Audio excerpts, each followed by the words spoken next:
Let's ask this brave gentleman, this young man, Fred Smith, to come up here and speak to us on behalf of our environment. Come on, Fred. We've seen Fred, I've seen Fred here so active in this community on so many projects, on so many fronts. It's really a delight that he's part of this today. Thanks, Fred. He's right. There's no way I can follow Jerry. That's just not fair. So I'm not going to pretend to wow you with too many crazy facts or anything like that. Oh, this is going to be fun. Okay. I guess it's just important to point out, that the Earth's systems really have been adapting naturally to climate change for a long, long time, for hundreds of thousands of years, millions of years, in fact, but never at the rate that's going on right now as we speak. And never at the rate that it could be predicted to happen in the future. Just a 2-degree rise in global temperatures is really potentially going to wreak havoc on our ecological systems. And I think it's really, really important that obviously we need to do something about this. We're already really beginning to see those effects, and yet there still seems to be some sort of disconnect involved with it.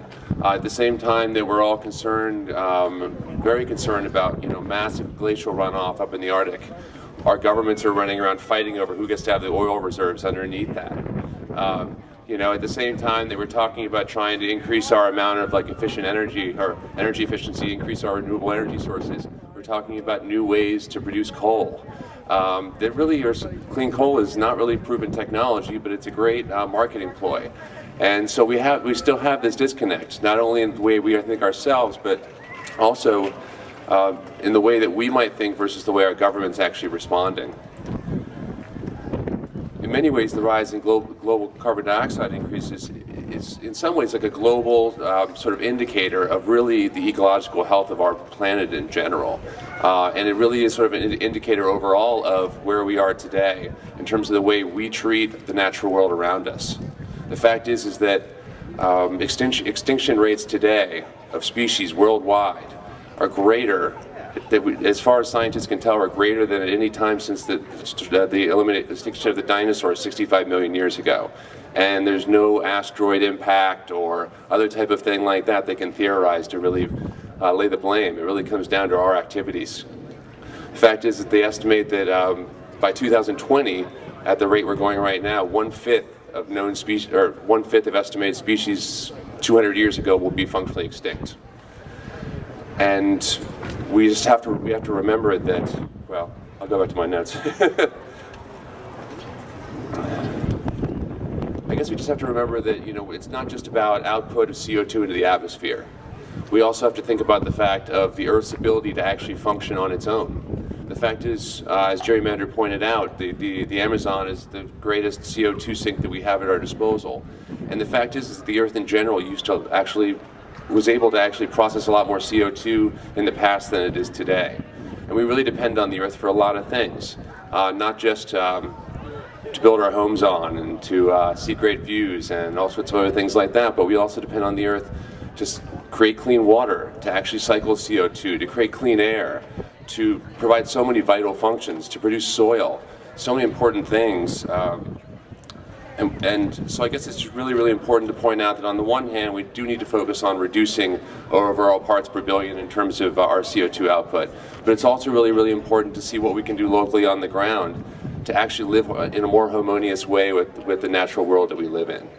I think we can't have this disconnect between one and the other. We can't figure out a way to say, well, I'm going to get a few more less emissions out of my car, but I can continue to plant invasive non-native plants in my garden. That I can maybe try and think about, I can maybe try and buy some of my food more locally, but I can still go to a regular supermarket and not think about where I'm getting everything else. And I guess to me it really comes down to consciousness, and it's to me it's an interesting experience to maybe, well, I guess we can never really know too much, but at the same time to really think about every impact that we have as human beings and to think about ways we can reduce them. In many ways, we're all on a path. There's no end result, and I'm just as imperfect as everyone else in this regard. It's all about trying to find a better way of living with the Earth. To me, we're at 387 parts per billion, and we're trying to get down to 350. that's a 15% reduction. So, you know, counting offset, we should probably knock it down to, that's a 10% reduction rather. Maybe let's knock it down to 20% just to try and offset what we've already created. How could you figure out a way to reduce your impact on the Earth by 20% over the next 5 years? How would that affect every decision that you made? How would that affect going to the grocery store and seeing products on the shelves and trying to decide how far away did this product come from? What are the materials that went into actually producing it? Where am I getting my food? What kinds of inputs are being put into those? What's the energy efficiency of the office building that I work in, or the home that I live in? Where am I getting my energy from? Do we have a choice? What are all the different ways that we can figure out to try and reduce our overall output, and at the same time in the process, in many ways, increase our quality of life? And by quality of life, I mean long-term, global quality of life. And so I just wanted to put out there to everyone that, as we know, it seems like our government's not going to take care of this for us. And so we really, really need to think about the ways that we as individuals on the grassroots in our communities can really make a difference. And we really need to figure out a way to spread it far and wide and fast enough. Because I can assure you, I came from Wyoming before I was here, and they're not doing any of this kind of stuff around there that I know of. Most of the country, in many ways we live in a bubble out here, and most of the country really is not following suit. We really need to figure out a way to create new systems and more harmonious ways of living with the Earth, and of encouraging others to actually join in with us. I guess I'll just leave it at that, but just say, you know, with a lot of problems come a lot of opportunities. Just like with the recession, as Jerry Menard pointed out, just like with the recession occurring, less economic output actually led to a better harmonious way of living with the Earth. And in many ways we need to power down as much as we need to find other alternative sources of power.